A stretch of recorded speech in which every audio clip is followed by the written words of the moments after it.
आपका पूरा परिचय बताएं। मेरा नाम रविंद्र कुमार है। मैं यहाँ पिछले 20 साल से प्रैक्टिस कर रहा हूँ कचहरी मेरठ में। वकील साहब, कचहरी में चुनाव का बड़ी सरगर्मी चल रही है। हाँ, चुनाव सरगर्मी है, वार्षिक चुनाव है और एक तरह का ये मनोरंजन भी है, लोगों के साथ मजाक भी है एक। मजाक है हाँ, वकीलों के साथ वकील मजाक कर लेते हैं। हाँ, इसी बहाने से लोग इकट्ठा होते हैं और अपना दावत पानी चाय पानी हो जाती है।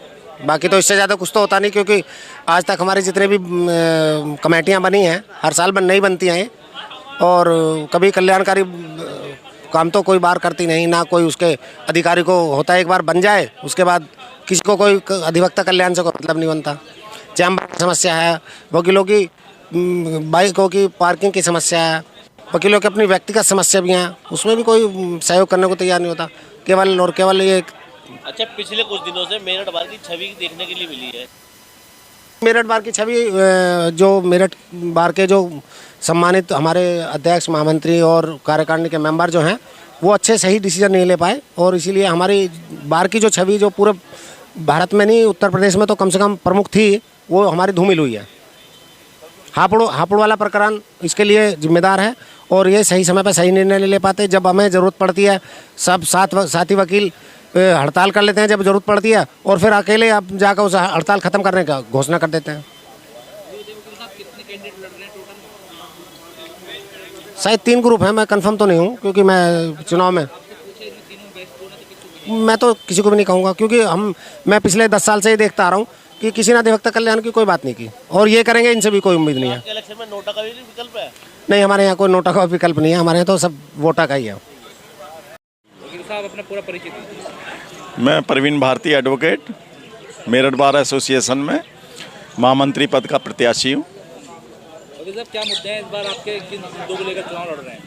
एक तो सबसे पहले नंबर 1 चैम्बर का मुद्दा है, क्योंकि बहुत 20-20 साल हो गए उन्हें आज तक चैम्बर नहीं मिले, और जो नए बच्चे आ रहे हैं और उन्हें कैसे मिलेंगे जब उन्हें नहीं मिले।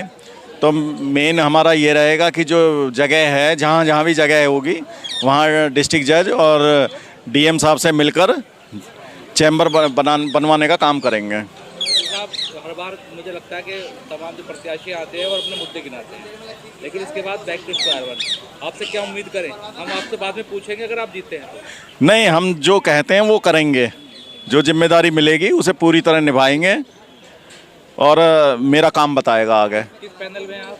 रोहतास कुमार अग्रवाल, वो अध्यक्ष हैं। पूछेंगे आकर के अगर आप जीते। बिल्कुल बिल्कुल।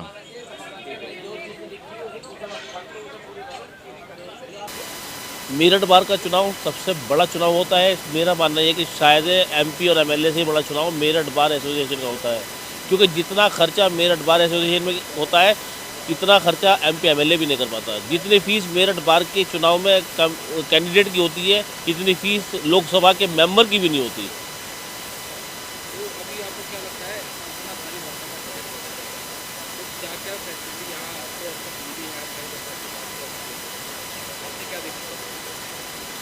देखिए, मेरठ बार का मैं आपको बताता चलूँ कि एक इतिहास रहा है। मेरठ बार खाली मेरठ की ही नहीं बल्कि 22 जिलों का भी प्रतिनिधित्व करती है।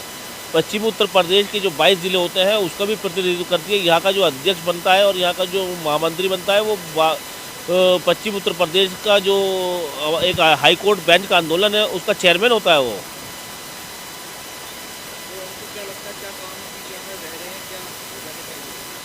देखिए, काम तो बहुत ज़्यादा है, जैसे कि यहाँ पर पार्किंग की व्यवस्था नहीं है। यहाँ पर जो है, जो नए लड़के आ रहे हैं उन्हें न्यू चैम्बर की ज़रूरत है, उन चैम्बर नहीं है। जो गरीब परिवार से लोग आते हैं, जो नए लड़के वकील बनते हैं, उनके पास लाइब्रेरी नहीं है, किताबें नहीं है पढ़ने के लिए। लाइब्रेरी का सुधार होना चाहिए, नए मॉडल पर लाइब्रेरी होनी चाहिए।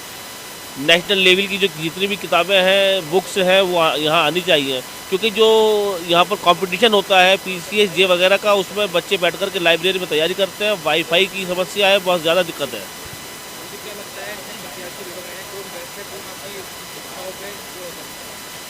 देखिए, जो प्रत्याशी खड़े हुए हैं उनमें से कुछ चेहरे ऐसे हैं जो पहले भी जीत चुके हैं, लेकिन कुछ चेहरे बिल्कुल नए हैं। जो नए चेहरे हैं उन्हें देखना पड़ेगा कि वो आगे चल कर के क्या काम करेंगे। जो पुराने चेहरे हैं उन्हें कई बार आजमा चुके हैं, जो जिसमें कि कुछ वो बार काउंसिल में भी जीत करके गए हैं। बार काउंसिल का मतलब ये है कि वो लोग बात के चुनाव में, अब देखना ये होगा कि वो पुराने लोग जो काम नहीं हुए हैं ऐसे काम कौन से हैं जो होने चाहिए? बजट किस बात के लिए कह रहे हैं? मैंने सुना है कि भाई पैसा वैसा भी ठीक ठाक होता है कचहरी में। नहीं नहीं, ऐसा है, हम तो बगैर पैसे के लड़ रहे हैं और कोई हमारा पैसा किसी तरीके से नहीं, जो हमारे प्रत्याशी है परवीन भारती और रोहतास कुमार अग्रवाल, वो कोई ज़्यादा पैसा खर्च नहीं कर रहे हैं और ना ही वो खर्च करवाने के मूड में हैं। और जो उनके साथ हैं, जो यहाँ अधिवक्तागण जो उनके साथ हैं, बहुत तकड़ी गैदरिंग के साथ में हैं और ना ही वे चाह रहे हैं कि कोई इनका पैसा खर्च हो। अच्छा वकील साहब, क्या मुद्दे हैं मतलब एज ए वोटर कचहरी में, क्योंकि आप बहुत समय से कचहरी में? जी, जैसे नए लड़कों को चैम्बर नहीं अलॉट हुए हैं, एक तो वो चैम्बर दिलवाएंगे और जो शौचालय हैं यहाँ बहन बेटियों के लिए, वे शौचालय सही करवाएंगे और नए शौचालय बनवाएंगे और उसके साथ साथ जो सुविधाएं होती हैं अधिवक्ताओं के लिए, वे सुविधा उपलब्ध कराएंगे। मैं मोहम्मद रियाज सिद्दीकी एडवोकेट।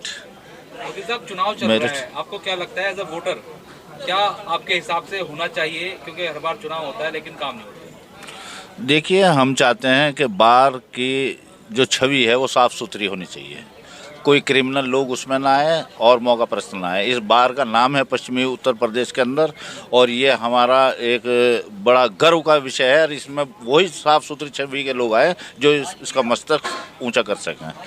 3-4 पैनल हैं, मैंने सुना है बहुत सारे अधिवक्ता चुनाव लड़ रहे हैं। क्या लगता है इन पैनल्स के अंदर कौन सा पैनल मजबूत है, क्या वो कर सकता है, नहीं कर सकता, कैसे उम्मीद कर जताएंगे? देखिए, सभी पैनल अपनी अपनी जगह मजबूत दावे करते हैं, ये तो वोटर के ऊपर बात है और वोटर भी ज़्यादातर यही चाहते हैं कि मेरठ बार की छवि मजबूत हो, अच्छे और ईमानदार कर्मठ लोग यहाँ चुन कर आएँ और हमारी भी यही मर्जी है, हम भी यही चाहते हैं कि यहाँ अच्छे लोग आएँ। मेरा नाम काजी जुल्फ़िकार अली एडवोकेट है और मैं वरिष्ठ कार्यकारिणी पद के लिए खड़ा हूँ इस वक्त। रोहतास कुमार अग्रवाल प्रवीण भारती पैनल से खड़ा हूँ। अच्छा ये बताइए, क्या आपके मुद्दे हैं चुनाव में, किन मुद्दों को लेकर आगे चल रहे हैं? देखिए, जो कचहरी का काम जो है बाकी रुका हुआ है, गंदगी सफाई वगैरह की जो मामला है कार्यकारिणी में, उसको हम बिल्कुल ध्यान में रखते हुए रखेंगे और वकीलों के हित में जो भी काम होगा उसको पूरा करेंगे, वो सर्वोपरि होगा हमारे लिए। आपको क्या लगता है अब तक क्या काम रह गए हैं जो होने चाहिए थे? ये काम तो बहुत है, गिराने की लिस्ट लंबी है, सारी चीज़ें इस बार नहीं बता सकते, लेकिन जो भी काम है वकीलों के हित में वो हम सब कराएंगे पूरे। अध्यक्ष से मिलकर हम अपना पूरा काम करेंगे।